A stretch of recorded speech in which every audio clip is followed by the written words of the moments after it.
The United States joined Israel's war with Iran after President Donald Trump ordered airstrikes on 3 nuclear targets, winning praise and condemnation from members of Congress and new defiance from Tehran.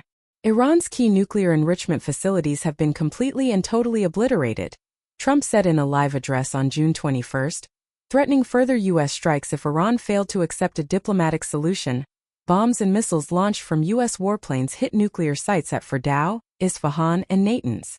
No U.S. personnel were injured in the operation, which struck Iran well after midnight on June 22 local time. Start the day smarter. Get all the news you need in your inbox each morning. With 40,000 troops in the Persian Gulf region, the United States faces potential Iranian reprisals in the days ahead. Abbas Araghchi, Iran's foreign minister, warned that the country reserves all options to defend its sovereignty, interest, and people, saying America's strike was outrageous and will have everlasting consequences. Each and every member of the UN must be alarmed over this extremely dangerous, lawless, and criminal behavior, he said on social media. Trump's move was assailed by some conservative Republicans and progressive Democrats in Congress as illegal, while others praised him after more than a week of Israeli airstrikes on Iran and retaliatory missile fire wreaking havoc in Israel. There will either be peace or there will be tragedy for Iran far greater than we have witnessed over the last 8 days, Trump said. Israel says Iran launched another round of missiles. Multiple explosions were heard in central Israel, including over Tel Aviv and Jerusalem, in the early hours of June 22. Israel's military said sirens that sounded across the region were due to another Iranian missile launch. Millions of people in the country entered safe rooms and bomb shelters as explosions rang out. The health ministry said 86 people were injured overnight. It was not immediately clear how many missiles had pierced Israel's air defense systems, but police confirmed at least 3 impact sites in residential areas in central and northern Israel.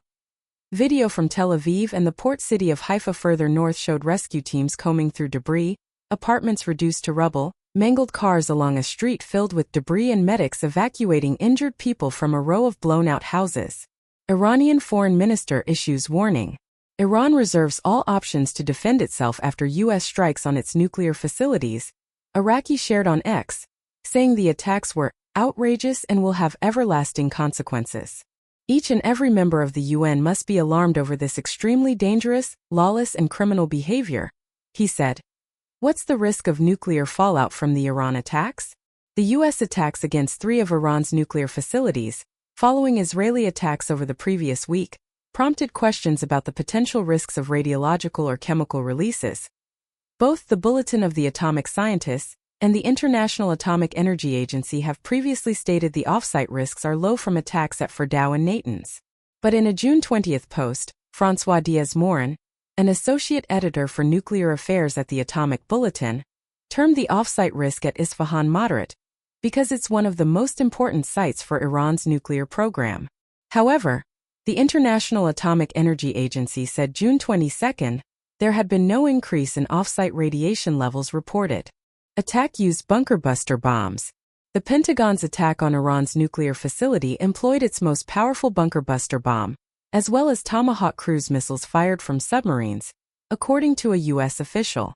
Pentagon planners coordinated the attack with Israel to enter Iran's airspace, said the official who had been briefed on the mission, but was not authorized to speak publicly. B-2 bombers dropped GBU-57 bunker buster bombs, the first time they have been used in combat. The stealth bombers were accompanied by other aircraft, the official said, though it was unclear the type of warplane. The Pentagon's most sophisticated fighter, the F-22, was a likely candidate.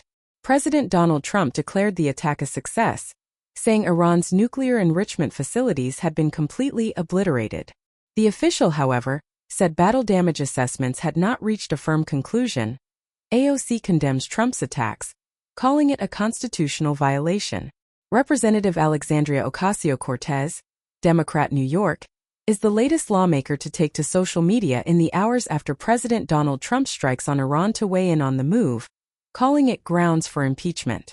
The president's disastrous decision to bomb Iran without authorization is a grave violation of the Constitution and congressional war powers, she said in the post on X, formerly Twitter, published shortly after Trump's White House address.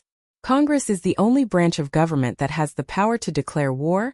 However, presidents have engaged in foreign conflicts in recent decades under the executive authority to authorize defensive strikes. He has impulsively risked launching a war that may ensnare us for generations, Ocasio-Cortez said. It is absolutely and clearly grounds for impeachment.